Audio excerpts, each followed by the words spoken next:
समय कितना भी कठिन क्यों ना हो, वह आपको तब तक नहीं हरा सकता जब तक कि आप खुद हार न मान लें। इसलिए कर्म करें, धैर्य रखें और विश्वास को कभी भी डगमगाने न दें। साथियों नमस्कार, मैं आर.एस. खरे अपने चैनल मातु पितृ ज्योतिष ज्ञान के माध्यम से आप सभी दर्शकों का हार्दिक अभिनंदन स्वागत करता हूं। इस वीडियो में हम ग्रहों के गोचर के आधार पर चर्चा करेंगे कि कुंभ राशि वाले जातकों का माह मार्च 2025 उनके स्वास्थ्य के दृष्टिकोण से कैसा रहेगा, आर्थिक पक्ष कैसा रहेगा, भूमि भवन के बारे में समझेंगे, संतान शिक्षा के बारे में जानेंगे, दाम्पत्य जीवन कैसा रहेगा, भाग्य के बारे में समझेंगे, कैरियर कैसा रहेगा और क्या क्या लाभ हानियाँ परेशानियाँ इस माह कुंभ राशि वाले जातकों को देखने को मिलेंगी। इन्हीं सब बातों की चर्चा इस वीडियो में विस्तार से करेंगे। यह राशिफल चंद्र राशि पर आधारित है। इसे नाम राशि एवं लग्न से भी देखा जा सकता है। माह प्रारंभ से ही कुंडली चार्ट में दिख रहे ग्रहों के गोचर की स्थितियां कुछ इस प्रकार हैं। कुंभ राशि में सूर्यदेव शनिदेव गोचर कर रहे हैं। कुंभ राशि वाले जातकों के द्वितीय भाव में शुक्रदेव बुधदेव राहुदेव का गोचर हो रहा है। चतुर्थ भाव में वृषभ राशि में देवगुरु बृहस्पति गोचर कर रहे हैं। पंचम भाव में मिथुन राशि में मंगलदेव का गोचर हो रहा है और अष्टम भाव कन्या राशि में केतुदेव गोचर कर रहे हैं। इन ग्रहों के गोचरीय प्रभाव एवं राशि परिवर्तन से कुंभ राशि वाले जातकों का माह मार्च 2025 कैसा रहेगा, यहाँ पर इसी को समझने का प्रयास करते हैं। तो कुंभ राशि वाले जातकों के द्वितीय भाव में शुक्रदेव उच्च की स्थिति में गोचर करते हुए चले आ रहे हैं। मीन राशि में गोचर हो रहा है और मीन राशि में शुक्रदेव कैसे रहते हैं, उच्चस्थ स्थिति में रहते हैं और धन भाव में बैठे हैं और काल पुरुष की कुंडली में धनेश होते हैं। अतः शुक्रदेव कुंभ राशि वाले जातकों के द्वितीय भाव में गोचर करते हुए आपका आर्थिक पक्ष मजबूत करेंगे। आपकी तिजोरी धन से लबालब भरने का कार्य शुक्रदेव करेंगे और शुक्रदेव के शुभ फलों में कई गुना तक वृद्धि राहुदेव करेंगे, क्योंकि शुक्रदेव दैत्याचारी हैं, दैत्यों के आचारी हैं और राहुदेव दैत्य हैं, उनके चेले हैं। जब शुक्र शुभ फल देंगे तो उनके चेले राहु देव शुभ फलों में बढ़ोतरी करते हुए दिखेंगे, क्योंकि कोई भी चेला अपने गुरु के विरुद्ध नहीं जा सकता है। हाँ, थोड़ी बहुत कभी कभार उछल कूद कर सकते हैं, तो उसके लिए आपको व्यवहारिक उपाय से समझना पड़ेगा राहुदेव को, क्योंकि राहुदेव क्रूर ग्रह हैं, पापी ग्रह हैं, छाया ग्रह हैं, भ्रम हैं, एक्सपेंशन हैं, एम्पलीफायर हैं, धुआं हैं। धुआं का क्या आकार हो सकता है, किसी भी रूप में धुआं हो सकता है। धुआं को कोई समझ सकता है, धुआं को कोई पकड़ सकता है, बस वो धुंध राहु हैं। तो आपको कोई भी धन का निवेश करना हो तो शुक्रदेव निश्चित रूप से अच्छी स्थिति बनाएंगे और राहुदेव सहयोग भी करेंगे, लेकिन राहुदेव यहाँ पर बुध के साथ में बैठे। बुध का मतलब बुद्धि, तो बुद्धि को भ्रमित करने का कार्य कौन करेगा, राहुदेव। और बुध यहाँ पर नीच की स्थिति में है मीन राशि में। यद्यपि उच्च के शुक्र के साथ में यहाँ पर बुध का नीच भंग योग हो रहा है, लेकिन स्थिति बुध की नीचस्थ तो है। तो आपको राहुदेव को समझना पड़ेगा। कहने का मतलब आपको कोई भी धन का निवेश करना है तो बहुत सोच समझ के करना पड़ेगा, करना चाहिए। धन तो आएगा, धन पर्याप्त आएगा। अब उस धन का इस्तेमाल कैसे करना है उसकी प्लानिंग आपको बहुत सोच समझ के करना पड़ेगी और इस बात पर आपको विशेष फोकस रखना पड़ेगा कि हम कैसे अपना फाइनेंस का मैनेजमेंट करें जिसमें लॉन्ग टर्म में हमको लाभ हो, हानि न हो। बस यहाँ पर इसी बात का विशेष ध्यान कुंभ राशि वाले जातकों को रखना है। यहाँ पर देवगुरु बृहस्पति और शुक्रदेव का राशि परिवर्तन राजयोग भी बन रहा है। देवगुरु बृहस्पति द्वितीयेश होकर, द्वितीय भाव के स्वामी होकर चतुर्थ भाव में गोचर कर रहे हैं और चतुर्थेश शुक्र चतुर्थ भाव के स्वामी होकर द्वितीय भाव में अपनी उच्च की राशि मीन में गोचर कर रहे हैं। बेहद शानदार स्थिति है देवगुरु बृहस्पति और शुक्रदेव की। दोनों गुरु अच्छी पोजीशन में गोचर करते हुए कुंभ राशि वाले जातकों को चतुर्थ भाव के कारकों से, द्वितीय भाव के कारकों से बेहद शुभ फलों की प्राप्ति कराते रहेंगे और शुक्रदेव का यहाँ पर गोचर काफ़ी लंबे समय तक होने वाला है। 31 मई 2025 तक शुक्रदेव यहाँ पर गोचर करेंगे। सामान्यतः शुक्रदेव का एक राशि में 27-28 दिन ही गोचर रहता है, लेकिन इस बार लंबा गोचर है और वो भी उच्च की राशि में है। और 2 मार्च 2025 से शुक्रदेव बकरी हो जाएंगे और 13 अप्रैल 2025 तक बकरी रहेंगे, जिससे शुक्रदेव का चेष्टा बल बढ़ जाएगा। फल देने की क्षमता कई गुना हो जाएगी और उन फल देने की क्षमता में राहु देव और सहयोग करते हुए दिखेंगे। कुल मिलाकर बेहद शानदार स्थिति है 31 मई तक शुक्रदेव की। और शुक्रदेव आपके लिए कुंभ राशि वाले जातकों के लिए भाग्येश होकर योग कारक हैं। इसका लाभ कुंभ राशि वाले जातक जरूर उठाएं। अब लाभ क्या उठाना है? लाभ ये उठाना है कि आपको अपने कैरियर को, जो आपका कैरियर हो, उस पर हार्ड वर्क करना है, मेहनत करना है। क्यों कि शनि महाराज क्या है? न्याय, कर्म और अनुशासन के कारक ग्रह हैं। और कुंभ राशि वाले जातक शनिदेव महाराज से ही गवर्न होते हैं। कोई भी कुंभ राशि वाला जातक होगा, वह कुंभ राशि वाला जातक बेहद डिसिप्लिन्ड होगा, जनरली अच्छे कर्म करने वाला होगा, लोग उस पर ट्रस्ट कर सकते हैं। कई विशेषताएं कुंभ राशि वाले जातकों में होंगी और वह सारी विशेषताएं गवर्न होंगी शनिदेव के कारकों से। और शनिदेव मुख्यतः कर्म, न्याय और अनुशासन के कारक ग्रह हैं। यदि कुंभ राशि वाले जातक कार्य करते रहेंगे, न्यायप्रिय कार्य करते रहेंगे, अनुशासन में रह के कार्य करेंगे, तो निश्चित रूप से उन्नति करते रहेंगे। और इस उन्नति में शुक्रदेव राहु देव के साथ में आपको सहयोग देने का कार्य करेंगे। आपको सहयोग देने के लिए यहाँ पर गोचर कर रहे हैं। अतः मेरे प्रिय कुंभ राशि वाले जातक इस गोचर का लाभ निश्चित रूप से उठाइए। सूर्यदेव आपकी राशि में गोचर कर रहे हैं। 14 मार्च को सूर्यदेव सेकंड हाउस में राशि परिवर्तन कर जाएंगे, आपके द्वितीय भाव में राशि परिवर्तन कर जाएंगे। और 29 मार्च 2025 को शनिदेव रात्रि लगभग 11 बजे आपकी राशि कुंभ से राशि परिवर्तन करके आपके कुंभ राशि वाले जातकों के द्वितीय भाव में गोचर कर जाएंगे। और यहाँ पर शनि के 7.5 का तृतीय चरण शुरू हो जाएगा और यहाँ पर पंचग्रही योग बन जाएगा। सूर्य, शनि, बुध, शुक्र, राहु 5 ग्रह यहाँ पर बैठेंगे और 5 ग्रह यहाँ पर बैठ के सप्तम दृष्टि से अष्टम भाव को देखेंगे। 28 मार्च दोपहर बाद लगभग 4 बजे चंद्रदेव भी राशि परिवर्तन करके मीन राशि में आ जाएंगे और 2.25 दिन यानी 28, 29, 30 मार्च शाम तक यहीं पर गोचर करेंगे। तो 60 ग्रही योग बन जाएगा। इसको पताका योग भी कहते हैं और यह दुर्लभ संयोग लगभग 100 वर्ष बाद आ रहा है। इस संयोग से क्या होगा? 6 ग्रहों की सप्तम दृष्टि अष्टम भाव पर होगी और अष्टम भाव में कन्या राशि में केतु देव की स्थिति बनी हुई है और मंगल देव चतुर्थ दृष्टि से अष्टम भाव को देख रहे हैं और देवगुरु बृहस्पति पंचम दृष्टि से अष्टम भाव को देख रहे हैं। पूरे 9 ग्रहों से कुंभ राशि वाले जातकों का अष्टम भाव जागृत है, प्रभावित है, एक्टिवेट है। अब जब अष्टम भाव एक्टिवेट है तो इसके फल क्या मिलेंगे?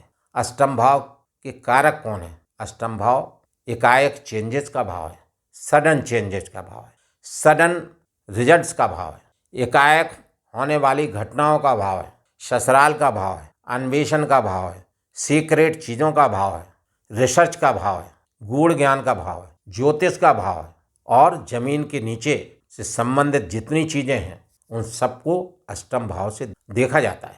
तो जब 6 ग्रहों की सप्तम दृष्टि अष्टम भाव पर होगी, केतु देव की स्थिति अष्टम भाव पर होगी, मंगल देव की चतुर्थ दृष्टि और देवगुरु बृहस्पति की अमृत तुल्य पंचम दृष्टि अष्टम भाव पर होगी, तो अष्टम भाव के कारकों से कुंभ राशि वाले जातकों को विशेष शुभ फलों की प्राप्ति देखने को मिलेगी।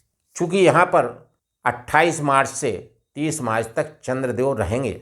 चंद्रदेव रह के राहु के साथ में स्थिति को बिगाड़ने का कार्य करेंगे। सूर्य के साथ में राहु बैठे हैं और चंद्रदेव की सप्तम दृष्टि उनके शत्रु बुध के घर पर रहेगी और बुध के साथ युति करते हुए रहेगी। तो यहाँ पर 28 मार्च 2025 से 30 मार्च 2025 सायंकाल तक कुंभ राशि वाले जातकों को विशेष सावधानी रखने की जरूरत है, क्योंकि शनिदेव और चंद्रदेव जब भी युति बनाते हैं तो विष दोष बनाते हैं। तो यहाँ पर विशेष सावधानी रखने की जरूरत है कुंभ राशि वाले जातकों को 28 मार्च से 30 मार्च सायंकाल तक। यदि वाहन चला रहे हैं तो सावधानी से चलाएं और लॉन्ग ड्राइव ना करें, यदि आवश्यक ना हो तो अवॉइड करें। और अपनी सेहत का ध्यान रखें और कटु वाणी से बचें, क्योंकि मंगल देव की भी चतुर्थ दृष्टि अष्टम भाव पर है और मंगल देव अग्नि तत्व के ग्रह हैं। सूर्य देव की भी दृष्टि अष्टम भाव पर है और सूर्य देव भी अग्नि तत्व के ग्रह हैं। सूर्य राहु चंद्र राहु ग्रहण दोष बना रहे हैं। तो कुल मिलाकर कुंभ राशि वाले जातकों को विशेषता 28 मार्च 2025 से 30 मार्च 2025 सायंकाल तक विशेष सावधानी रखने की जरूरत रहेगी। उसके बाद में जब 30 मार्च 2025 को चंद्रदेव राशि परिवर्तन करके मेष राशि में पहुंच जाएंगे तो पंचग्रही योग बनेगा, जो अष्टम भाव के कारकों से विशेष शुभ आपको पूरे माह देता रहेगा। जो लोग रिसर्च से संबंधित कार्य में हैं उनकी तरक्की होगी, उनको लाभ मिलेंगे। जहाँ जिस पोजीशन में होंगे वहाँ से उनका कार्य का विस्तार होगा, धन के लाभ होंगे, कई तरह से उन सबको प्राप्ति होगी। जो एस्ट्रोलॉजर हैं, ऑकल्ट हैं, गूढ़ ज्ञान का काम कर रहे हैं, जमीन के नीचे से कोई भी धंधा कर रहे हैं, रोजगार कर रहे हैं, सब तरह के क्षेत्रों में विशेष धन के लाभ की प्राप्ति होगी। सब तरह के क्षेत्रों में विशेष लाभ होता हुआ दिखेगा कुंभ राशि वाले जातकों को। तो ये 60 ग्रही पताका योग विशेष शुभ फलदायक बना हुआ है। इसका लाभ कुंभ राशि वाले जातक मेहनत करके, हार्ड वर्क करके, समय की कीमत को समझ के अगर करते रहेंगे तो लाभान्वित होते रहेंगे। यहाँ पर मैं अपने प्रिय दर्शकों से विनम्र अनुरोध करता हूँ कि इस वीडियो में मेरे द्वारा दी जा रही जानकारी यदि आपको अच्छी लग रही हो तो कमेंट्स में जय श्री राम, जय श्री हनुमान लिखना ना भूलें और साथ ही चैनल को लाइक, सब्सक्राइब एवं शेयर करना भी ना भूलें। देवगुरु चतुर्थ भाव में गोचर कर रहे हैं और चतुर्थ भाव क्या है? केंद्र भाव है। और जब भी देवगुरु बृहस्पति केंद्र भाव में गोचर करते हैं तो जातक को विशेष शुभ फलों की प्राप्ति कराते हैं। किम कुर्वन्ति ग्रह सर्वे यश केंद्रे बृहस्पति। जब देवगुरु बृहस्पति केंद्र में स्थित हों या गोचर कर रहे हों और कुंडली में सारे ग्रह विपरीत हों, अशुभ हों, तब भी जो है जातक का कुछ नहीं बिगाड़ पाते, क्योंकि केंद्र में देवगुरु बृहस्पति की स्थिति बेहद शुभ मानी गई है। और वही स्थिति कुंभ राशि वाले जातकों के लिए देवगुरु बृहस्पति की चतुर्थ भाव में बनी हुई है। यहाँ से ये अमृत तुल्य 3 दृष्टियाँ देंगे। इनकी पंचम दृष्टि अष्टम भाव पर होगी, सप्तम दृष्टि कैरियर भाव पर होगी और नवम दृष्टि द्वादश भाव पर होगी। तो यहाँ पर बेहद शानदार स्थिति रहेगी देवगुरु बृहस्पति की। पंचम दृष्टि अष्टम भाव पर होगी। जैसा मैंने पूर्व में बताया है, 60 ग्रही योग की दृष्टियाँ 6 ग्रह 8 ग्रहों की दृष्टियाँ रहेंगी। तो इन भाव के कारकों से विशेष शुभ फल प्राप्त होंगे। सप्तम दृष्टि आपके कैरियर भाव पर रहेगी और कैरियर भाव के स्वामी मंगल हैं, जो आपके देवगुरु बृहस्पति के परम मित्र हैं। अतः आपके कैरियर की उन्नति होगी, कैरियर का विस्तार होगा। जो लोग सरकारी नौकरी में हैं उनको पद प्रमोशन के लाभ मिलेंगे। वरिष्ठ अधिकारी जन प्रसन्न रहेंगे, सहयोगियों का साथ मिलेगा। और इनकी नवम दृष्टि द्वादश भाव पर है तो विदेशों से लाभ, विदेश जाने के योग देखने को मिलेंगे। हालांकि द्वादश भाव अनावश्यक धन खर्चा का है तो धन खर्चा भी करा सकते हैं देवगुरु बृहस्पति, लेकिन धन खर्चा कैसे होगा? पुण्य के उसमें रहेगा, धर्म के कार्यों में होगा। धर्म के कार्य में इसलिए होगा कि देवगुरु बृहस्पति की नवम दृष्टि द्वादश भाव पर और भाग्य भाव के स्वामी शुक्र का धन भाव में होना। तो भाग्य भाव का स्वामी शुक्र देव धर्म पुण्य के कार्य कराएंगे और देवगुरु बृहस्पति की द्वादश भाव पर दृष्टि होने से धन का व्यय होगा। तो धन धार्मिक कार्यों में व्यय होगा, ये तो पक्का है। और आपको भाग्य का भी बहुत सहारा मिलेगा, क्योंकि शुक्र देव धन भाव में बैठे हैं लेकिन भाग्येश होकर बैठे हैं। भाग्य भाव के स्वामी हैं और चतुर्थ भाव के स्वामी हैं। तो यहाँ पर भाग्य का सहारा, भूमि भवन के कार्यों से विशेष लाभ शुक्र देव द्वारा। जो लोग रियल एस्टेट से कार्य कर रहे हैं विशेष धन प्राप्ति के योग बने हैं। विशेष वाहन सुलभ होंगे, वाहनों को योग। जो लोग ट्रांसपोर्ट का काम कर रहे हैं विशेष धन के योग, उनके रोजगार में विशेष विस्तार, उनका रोजगार अच्छा चलेगा, रोजगार में वृद्धि होगी, क्योंकि शुक्रदेव भाग्येश और चतुर्थेश होकर द्वितीय भाव में गोचर करते हैं। मंगल देव की चतुर्थ दृष्टि अष्टम भाव पर, अष्टम भाव के बारे में काफ़ी कुछ मैं बता चुका हूँ। और सप्तम दृष्टि लाभ भाव पर, वो भी देवगुरु बृहस्पति के घर पर। विशेष शुभ फलों की प्राप्ति मंगल देव भी कराएंगे, क्योंकि मंगल देव भी देवगुरु बृहस्पति के पुनर्वसु नक्षत्र से गोचर करते हुए चले आ रहे हैं और देवगुरु बृहस्पति के घर को देख रहे हैं। तो अनेक सूत्रों से धन के लाभ होंगे, समाज में मान सम्मान बढ़ेगा, समाज में आपको विशेष उत्तरदायित्व मिल सकता है। और मंगल देव की अष्टम दृष्टि द्वादश भाव पर, वो भी उच्च की राशि मकर पर, बेहद शानदार स्थिति। जो लोग अब्रॉड में रह के कार्य कर रहे हैं उनको विशेष धन के लाभ, उनकी तरक्की, और जो लोग ऑनलाइन काम कर रहे हैं उनके लिए विशेष शुभ परिणाम, विशेष धन के लाभ। कुल मिलाकर कुंभ राशि वाले जातकों का माह मार्च 2025 धन के हिसाब से बेहद शानदार बना हुआ है, रोजगार के हिसाब से बेहद शानदार बना हुआ है। हर तरह से कुंभ राशि वाले जातकों को आराम मिलने वाला है। शनिदेव महाराज भी कुंभ राशि को छोड़कर द्वितीय भाव में पहुंच जाएंगे, तो शनि का तृतीय चरण चलेगा। ये कंपैरेटिवली काफ़ी लाभदायक होगा कुंभ राशि वाले जातकों। कुल मिलाकर कुंभ राशि वाले जातकों का माह मार्च 2025 ग्रह गोचर के हिसाब से अच्छा बना हुआ है। फिर भी आप अपने राशि के स्वामी शनिदेव महाराज के लिए शनिदेव का बीज मंत्र ओम प्राम प्रीम प्रौम सा शनि नमः मंत्र का जाप 108 बार नित्य करें। प्रत्येक शनिवार को सूर्यास्त के बाद पीपल के वृक्ष के समीप सरसों के तेल का दीपक जलावें। बुधदेव के लिए बुधदेव का बीज मंत्र ओम ब्राम ब्रीम ब्रौम साह बुधाय नमः का जाप 108 बार नित्य करें। सूर्यदेव के लिए प्रातःकाल सूर्योदय के बाद सूर्यदेव को जल अर्घ्य देवें और सूर्यदेव का बीज मंत्र ओम घृणी सूर्याय नमः का जाप 108 बार प्रतिदिन करें। और मंगल देव के लिए श्री हनुमान चालीसा का पाठ नित्य करें, और हो सके तो प्रत्येक मंगलवार को सुंदरकांड का पाठ करना न भूलें। और मंगल देव का बीज मंत्र ओम अंग अंगारकाय नमः का जाप 108 बार नित्य करें। और श्री गणेश जी को दूर्वा अर्पित करते रहें। बताए गए इन सभी उपायों को यदि कुंभ राशि वाले जातक करते रहेंगे तो कुंभ राशि वाले जातकों का माह मार्च 2025 और अधिक शुभ एवं अनुकूल व्यतीत होगा। यहाँ पर मैं अपने प्रिय दर्शकों से विनम्र अनुरोध करता हूँ, इस वीडियो में मेरे द्वारा दी गई जानकारी यदि आप लोगों को अच्छी लगी हो तो कृपया चैनल को लाइक, सब्सक्राइब एवं शेयर करना ना भूलें। धन्यवाद।